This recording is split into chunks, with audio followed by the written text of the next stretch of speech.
तो ये परमात्मा ने कहा कि सार सबद सर जीवन बूटी, गैस गैस अंग लगावे, कहे कबीर तुम सत कर मानो, ये जन्म मरण मिट जावे। ये सार सबद से मिटना था जन्म मरण, और ये अभी तक गुप्त रखनी थी। तो अब ये वो समय आ गया है कि आपका ये जन्म मरण का रोग नाश होगा। तो हमारा उद्देश्य यहाँ पर जो मूल सौदा हम बेचते हैं, हम जो देते हैं आपको, जो सौदा करते हैं आपसे कुछ नहीं लेते, आपसे केवल समर्पण होना ही हम मांगते हैं कि परमात्मा पर समर्पित हो जाओ और इस भक्ति करो। ये भगवान जो मंत्र आपको दिए गए सारे। अब कहने का भाव ये है कि और जो दूसरे आपके संकट हैं, ये तो हम आपको वैसे निवारण करेंगे। जैसे रूंगा बोलते हैं, रूंगे में देंगे, रूंगे में, वो सौदे में नहीं आता रूंगा, वो तो एक्स्ट्रा दिया जाता है। जैसे पुराने समय में, अब तो वो समाप्त हो गई सिस्टम। पहले गांव में इतनी दुकानें नहीं होती थी, बाहर के फेरी लगाने वाले आते थे, कोई टिंडे बेचा करता, कोई घिया, कोई तोरी, कोई आम या कोई बेर बेचने वाले आते थे। तो हमारी दादी जी एक बेला भर के, कटोरा भर के गेहूं का या चनों का जो भी उपलब्ध होती थी, कणक, किसान घर में जन्म था हमारा, और वो ले जाती थी, पूछती थी भाई कैसे देता है ये, जैसे टिंडे कैसे देता है सब्जी के लिए। तो कहता था ताई गेहूं के 2 बार देता हूँ, एक प्लेट में गेहूं डाल दिए और 2 बार उसके इक्विवेलेंट उसके बराबर टिंडे तोल कर डाल दिए, सौदा हो गया, बराबर हो गया जो सौदा था। फिर हमारी दादी जी कहा करती रूंगा और दे भाई, वो एक टिंडा उठा कर और दे देता। तो वह कहती ना और दे, वो एक और दो और दे देता। यानी वो था रूंगा, वो सौदे में नहीं था, एक्स्ट्रा लाभ लिया वो तो यहाँ जो आपके संकट, दुख, रोग किसी भी प्रकार के हैं, तो ये सौदे में नहीं हमारे में, ये तो रूंगे में देंगे आपको, ले ये भी ले ले, ये भी ले।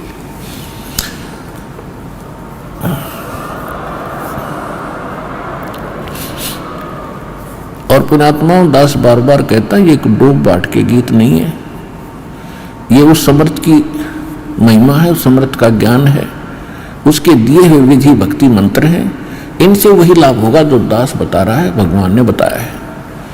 अब जैसे जब तक हम सुखी हैं तब तक हम कोई भी भक्ति कर रहे हैं, किसी भी देव की, किसी इष्ट की, या ना कर रहे हैं, तो आपके वही प्रारब्ध के, किस्मत के कर्म ही आपको प्राप्त हो रहे हैं। जैसे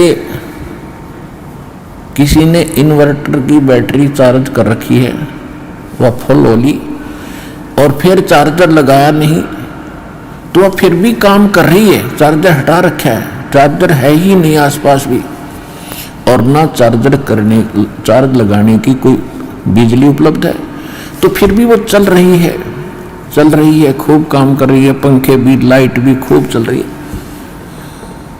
तो जब तक वो बैटरी चार्ज है तब तक तो नो प्रॉब्लम,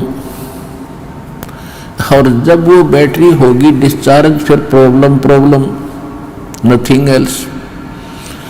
तो पूर्व जन्म के जिसके जितने संस्कार, पुण्य कर्मनी, जितनी उसने बैटरी चार्ज कर रखी है, कोई प्रधानमंत्री बना है, कोई राष्ट्रपति बना है किसी देश का, कोई IAS, IPS, डॉक्टर, इंजीनियर, जज, या कोई सेठ बना है, कोई अच्छा किसान बना है, कोई अच्छा दुकान चल रही है, कोई वैसे किसी के बच्चे अच्छे हैं, कोई नौकरियां प्राप्त हैं, तो ये उनकी पिछले जन्म की बैटरी चार्ज है, वही चल रही है, आगे चार्जर नहीं है।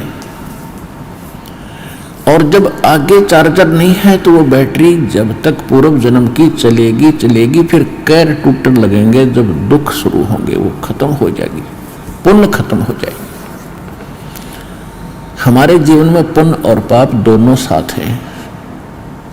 जब तक पुण्यों का दौर चलता है तो हम सोचते हैं हम बिल्कुल सुखी हैं, और ये भी सोचते हैं हम ऐसे ही निभाएगी, ऐसे ही चलेगी। और जब वो पुण्य समाप्त हो जाते हैं वो बैटरी डिस्चार्ज हो जाती है और फिर पाप का दौर शुरू होता है।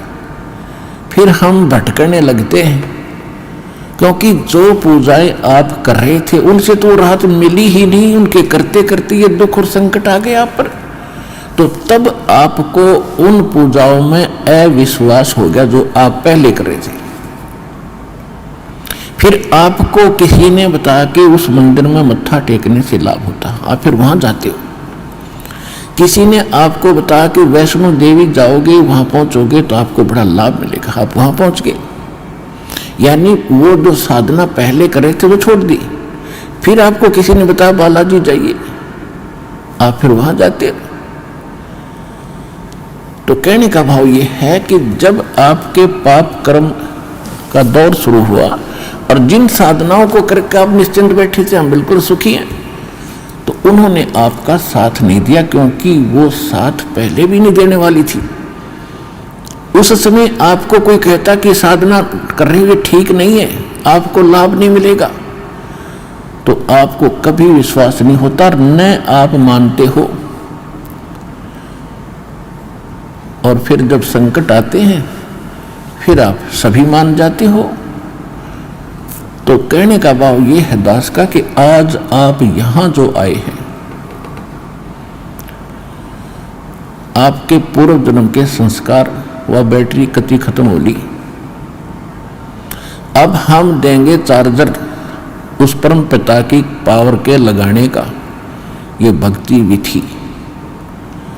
और फिर आप उस चार्जर को लगाए रखना आखिरी सांस तक, कनेक्शन ना कटने देना।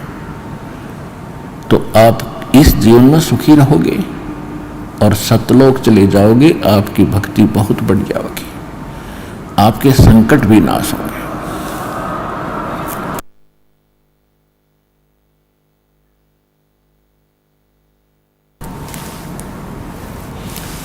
तो आप यहां आए हो जो इस ज्ञान को समझ जाएंगे। यहां पर दो प्रकार के प्राणी पूरा लाभ उठाते हैं। एक तो ज्ञान समझ कर आते हैं और दूसरे जो सब जगह भटक भ्रम लिए और कहीं से लाभ मिला नहीं और फिर वो यहां टिक जाएंगे, अकोर की तक ठिकाना नहीं, सब जगह जा लिए। तो फिर उनकी व्यवस्था होगी, मजबूरी होगी यहां आने की, और यहां आते रहे तो वो लाभ मालिक देगा। फिर हम ज्ञान सुनाते हैं यहां बैठाकर आपको। तो यहां आपसे प्रार्थना की जाती है जब तक सत्संग चले आप सब चिंताएं और इधर उधर की गल्ला बातें छोड़ के ध्यान से सत्संग सुनो। चाहे कोई रोगी है, चाहे कोई संकट है किसी प्रकार का, आप एकाग्रचित्त होकर सत्संग सुनोगे तो राहत मिलेगी और ये ज्ञान ग्रहण होगा। इस ज्ञान से आपको 70% लाभ तो ज्ञान से मिलेगा। लाभ का मतलब है आत्मा में दृढ़ता आवेगी हर प्रकार की, और 30% फिर बाकी जो संकट है वो आपकी भक्ति और लाभ से होगा। क्योंकि दास इसलिए कह रहा है इस ज्ञान से कि कई ऐसे दुख हैं जो बेमतलब के बड़े होते हैं।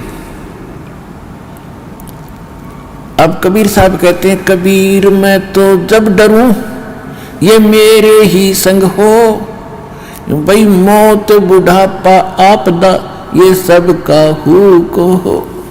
ये इस तरह के जो ज्ञान के वचन हैं ये उस रोगी को, संकट वाले को बड़ा सहारा देंगे जो मृत्यु सैया पर है और ये सोच रहा है मेरा क्या होगा। देखो यहाँ कोई ना रहा और ना रहेगा। किसी की 2 दिन पाछे टिकट कट जाएगी, किसी की 10 दिन पहले कट जाएगी। यहाँ नहीं रहना किसी ने। लेकिन दुर्भाग्य उन प्राणियों का होगा जो सतलोक आश्रम बरवाड़ा जिला हिसार में ना आए होंगे। वो कति खाली जाएंगे, कति खाली टोटली नष्ट करके जाएंगे जीवन को। और जो यहाँ आ गया, नाम भी ले लिया, प्रथम नाम लेकर भी उसका जीवन अंत हो गया, वो भगवान का हो गया, वो परमात्मा के जुड़ गई आत्मा, उसमें बीज पड़ गया भक्ति का। और अब ये हजारों वर्षों तक ये ज्ञान और ये समाधान चलेगा। अब वो जो बीमार रोगी कहीं सब जगह थक लिए जब यहाँ ले आए, और उसकी होगी मृत्यु नाम लेकर के। आप तो चाहे कुछ भी सोचो, लेकिन भगवान ने अपना बच्चा ले लिया अपनी शरण में। मृत्यु बेशक होगी, वो अगले 10 महीने मालेगा, 10वें महीने यहाँ भगवान के दरबार में नया शरीर होगा, नई शरीर भक्ति करेगा। परमात्मा ने तो अपनी आत्मा देखनी, हम अपना स्वार्थ देखते हैं। और 10 दिन, 2-4 महीने और भुगतता तो हम ही कह देते भगवान इसने ठा ले, हे भगवान ठा ले। हम भी तंग हो जाते, पैसा भी समाप्त हो जाता। तो कहने का भाव ये है कि आप इस ज्ञान को सुनो, समझो, अपनी सोच धारणा कति खत्म कर दो। जो ज्ञान दास बताता है ये गॉड विधान है, गॉड का, परमात्मा का दिया हुआ विधान है, और ये अटल है, ये सत्य है, इसमें ऐसा ही होगा। और जो सच्चे दिल से आते हैं उनको, उनका रोग भी ठीक होगा और मोक्ष भी, भक्ति मिलेगी। इसी जीवन में मोक्ष भी हो जाएगा जो दृढ़ रहे तो। फिर दूसरी बात है,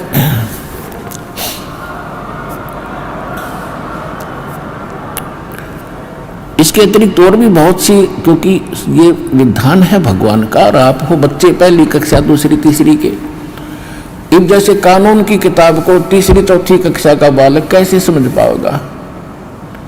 लेकिन बार बार दास समझाएगा तो आपके हृदय में ये अवश्य जचेगा, विश्वास होगा, क्योंकि ये गॉड गिवन स्पिरिचुअल नॉलेज है, परमात्मा का दिया हुआ अध्यात्म ज्ञान है।